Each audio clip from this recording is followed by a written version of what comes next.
Dead men tell no tales, but their ships speak volumes. Welcome to the Cursed Compass, where we explore the darkest maritime mysteries.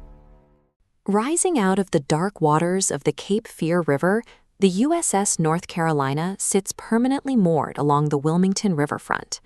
Today, it serves as a massive floating memorial, but it holds a reputation as one of the most intensely haunted locations in the state. Earning the nickname the Showboat, this heavily armed battleship had a prestigious and highly active combat history. It navigated the dangers of World War II by participating in every major naval offensive in the Pacific theater. With a combat record that extensive, you would expect a massive casualty list.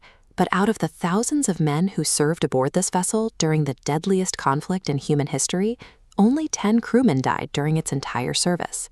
It was an incredibly safe place to be stationed. To understand why the ship is supposedly haunted today, we have to look at how those few casualties happened. This chart breaks down the ship's service record.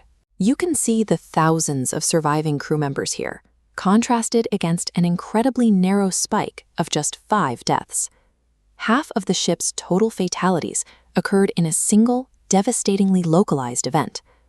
That concentrated trauma seems to have left a permanent scar. Modern caretakers and staff frequently report spotting a young, blonde-haired sailor staring out blankly from the lower deck portholes.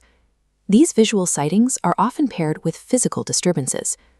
Modern caretakers describe heavy, sealed bulkheads groaning and swinging open entirely on their own in the middle of the night.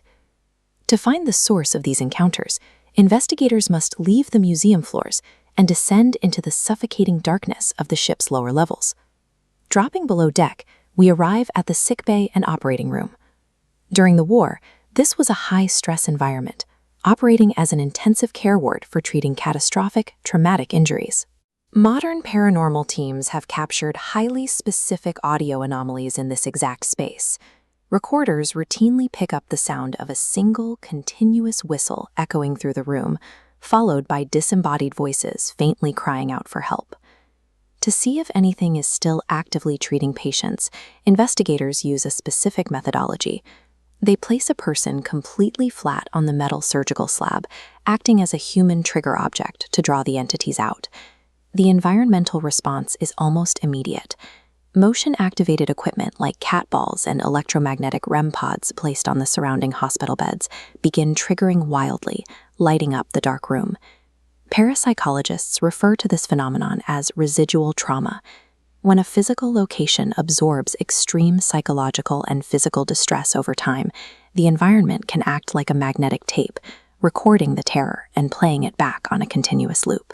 The sick bay holds the echoes of the injured, but the physical disturbances and the sheer volume of activity point toward an even darker origin point, located much further down in the hull. Pressing deeper into the underbelly of the battleship, we reach the engine rooms.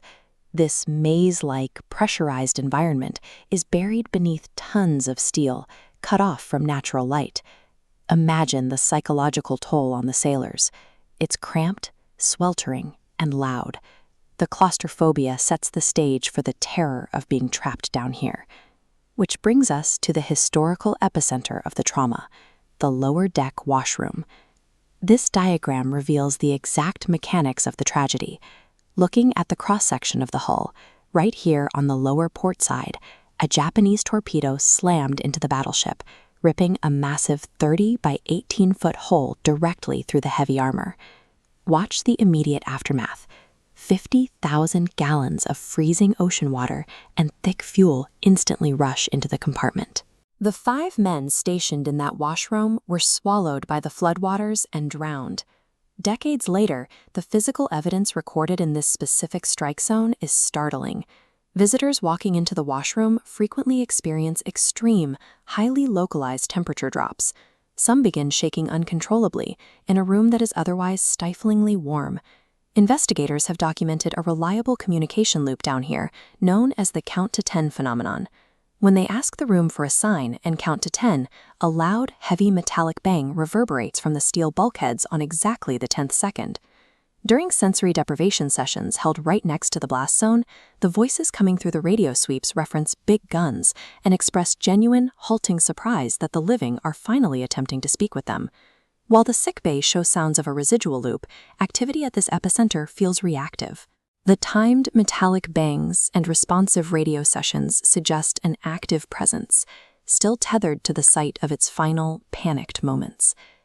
Returning to the surface, a modern detail makes this entire story even more unnerving. To maintain the ship, restorative crews regularly cut out and replace sections of the original corroded steel from that exact 1942 torpedo impact zone. Instead of discarding it, the museum takes this removed, historically traumatized steel, forges it into small metal figurines, including the shapes of ghosts, and sells them to the public in the gift shop. This means that pieces of the exact physical perimeter where those 5 men drowned are being carried off the ship, separated from the blast zone, and dispersed into the homes of civilians. The USS North Carolina remains a massive memorial for the living, yet the physical evidence suggests a restless grave, where the watch of the drowned sentinels continues in the dark.